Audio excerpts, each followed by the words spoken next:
Hey there, adventurers! Today we're diving into one of the most epic stories from ancient times, the 7 Plagues of Egypt. We're talking biblical-level special effects, folks. Imagine a Michael Bay film, but instead of explosions, it's frogs. Lots and lots of frogs. Buckle up, because this is going to be a wild ride. We're talking plagues of epic proportions here. The kind that would make even the bravest pharaoh say, nope, nope, nope. We're talking water turning to blood, frogs raining from the sky, and a whole lot of other nasty surprises. So, grab your popcorn, settle in, and get ready to explore the 7 Plagues of Egypt. Picture this. You're a regular Egyptian, right? You wake up, the sun's shining, birds are tweeting, and the Nile River looks like a scene from Jaws after a particularly messy feeding frenzy. That's right, folks. The Nile, the lifeblood of Egypt, turned into blood. And we're not talking about a little food coloring here. We're talking full-on, can't miss it, your worst nightmare blood. Fish are belly up, the water stinks to high heaven, and suddenly nobody's thirsty anymore. Can you imagine the smell? Even I, a guy who's worn the same suit for like a week straight, would be grossed out.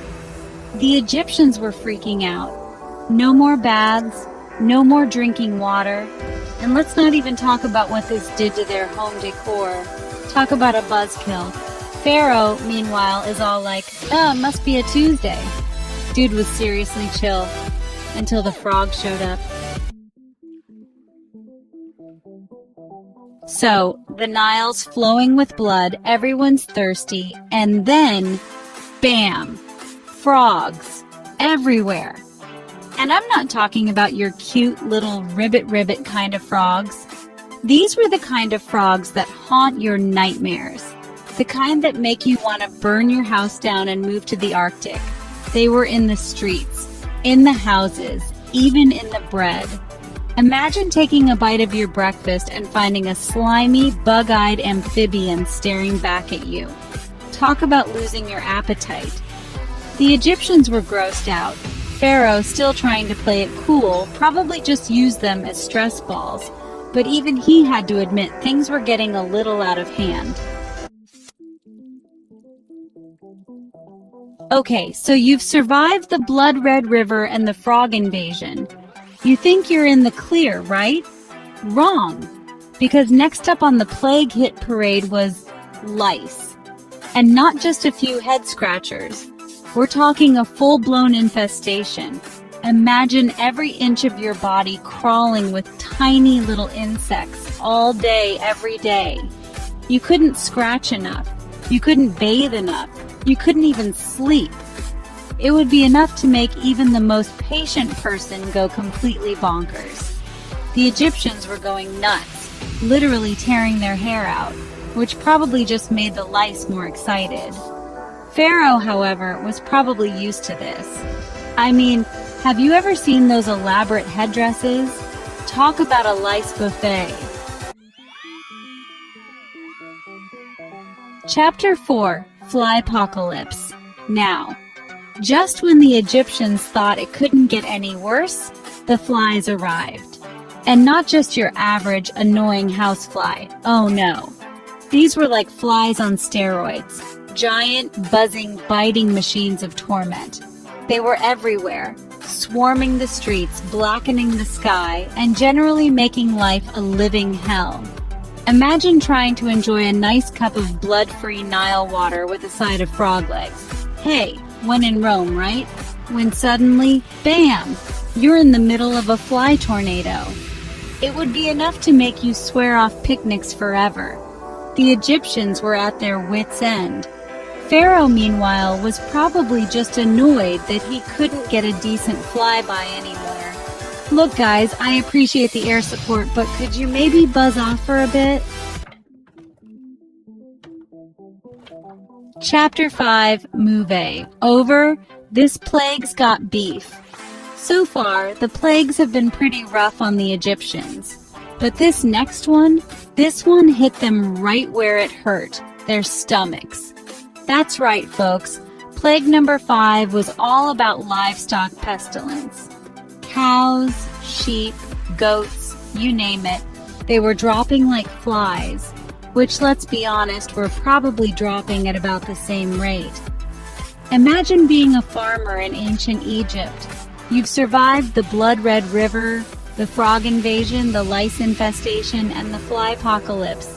You're feeling pretty good about your chances, right? Then bam! All your animals get sick and die. Talk about adding insult to injury. The Egyptians were starving. Meat was off the menu. Wool was in short supply. And even those cute little cat videos on papyrus were starting to look pretty good. Chapter 6. Boils. Not your average skin condition. Just when you thought the Egyptians had suffered enough. Bam! Plague number 6 arrived in the form of painful boils. We're not talking about your average zit here, folks. These were nasty, oozing sores that covered their bodies from head to toe. It's enough to make you want to bathe in hand sanitizer. Imagine the worst sunburn of your life, then multiply that by 1,000, and then add itching. It would be enough to make you swear off sunshine forever. The Egyptians were miserable. They couldn't sit. They couldn't stand. They couldn't even lie down without being in excruciating pain. Pharaoh, ever the fashion icon, probably tried to pass it off as the latest trend. Boils are in this season, haven't you heard? Chapter 7. Hail, yeah, this plague's ice cold, the grand finale. The 7th plague was the mother of all storms. A hailstorm of biblical proportions. We're talking hailstones the size of watermelons, folks, raining down from the sky and wreaking havoc on everything in their path. Imagine walking outside and getting smacked in the face by a giant chunk of ice. Not exactly a pleasant experience, right? Now imagine that happening to your house, your crops, and everything you own. The Egyptians were running for cover, but there was nowhere to hide. The hailstorm was relentless, destroying everything in its path.